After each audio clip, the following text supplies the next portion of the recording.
ప్రభుత్వం చంద్రబాబు నాయుడు చేంజ్ చెప్పాడు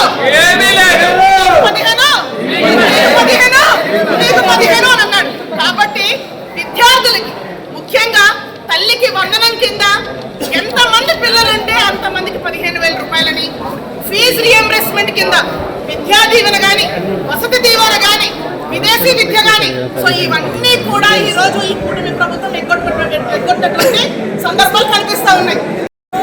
రైతు బాగుంటేనే ప్రజలు బాగుంటారు, రైతు అనేవాడు వెన్నుముకతో కొలుస్తారు. కానీ ఈరోజు మన రాష్ట్రంలో, మన తెలుగు రాష్ట్రంలో కనుక చూసుకున్నట్లయితే కూటమి ప్రభుత్వం ఏర్పడిన తర్వాత సుమారుగా 6 నెలలు గడిచిపోతూ ఉంది. కానీ ఒక్క కూటమి నాయకుడు కానీ, అంటే ముఖ్యమంత్రి గారు కానివ్వండి, లేదంటే వ్యవసాయ శాఖ మంత్రి కానివ్వండి, ఇప్పుడు వరకు వైఎస్ఆర్ పార్టీ ప్రభుత్వం ఉన్నంతసేపు ప్రతి రైతు కూడా మరి వాళ్ళకి రైతు భరోసా అనేటటువంటిది ఇచ్చి ఆదుకోవడం అనేటువంటిది జరిగింది. మరి ఈరోజు కూటమి ప్రభుత్వం ఏర్పడ్డ తర్వాత రైతులకి మరి 20,000 రూపాయలు ఇస్తామని చెప్పేసి ప్రభుత్వం ప్రకటించింది. అది సూపర్ 6లో భాగంగానే ఇది కూడా ప్రకటించడం అనేటువంటి జరిగింది. కానీ ఈరోజు రైతులకి ₹1 కూడా ఇచ్చినటువంటి దాఖలాలు అయితే లేవు. అంటే ప్రభుత్వం ఈరోజు ప్రజలందరికీ కూడా, అంటే రైతులు ఎవరైతే ఉన్నారో వాళ్ళకంతా కూడా దగా చేస్తుందని చెప్పేసి ఈ సందర్భంగా మీకు తెలియజేస్తున్నాను.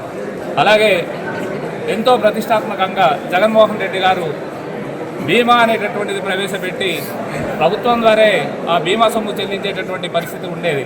కానీ ఈరోజు ఆ బీమా అనేటటువంటిదే లేకుండా ఎంతో ధీమాగా ఉన్నాడు చంద్రబాబు.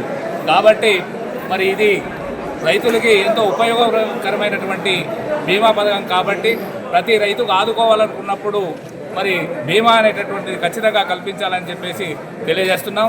ఇలాంటి ఎదురు దెబ్బలు ఎన్నో ఎదుర్కోవాల్సినటువంటి పరిస్థితి మరి చంద్రబాబు నాయుడుకి ఇంకా పడుతుందని చెప్పేసి ఈ సందర్భంగా తెలియజేస్తున్నాను.